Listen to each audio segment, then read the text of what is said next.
deuxième manipulation que l'on propose, c'est que se passe-t-il pour des éléments de même portée en fonction de la matière. J'ai du bois, là j'ai un plastique numéro 1, un plastique numéro 2, un plastique numéro 3. Ici, j'ai en gros 1,5 cm de largeur et j'ai 2 mm d'épaisseur. Là, c'est exactement la même chose.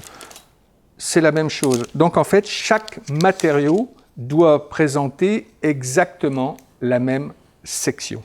Et puis, on va tester comme tout à l'heure. Prenons par exemple un élément, c'est pareil, je dois systématiquement avoir la même charge. Le dictionnaire, ça sera trop.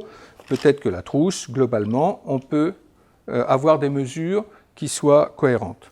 Donc, on peut collectivement imaginer quel matériau aura la déformation la plus importante, faire un classement, mais on ne proposera pas forcément à tous les élèves de faire toutes les manipulations. Chaque groupe d'élèves testera un matériau différent et il y aura une mise en commun à la fin pour vérifier l'hypothèse de départ.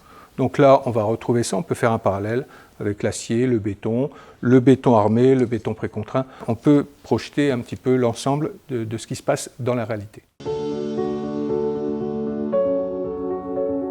Bien, donc, dernière manipulation, là, c'est sur une même poutre qui a la même section.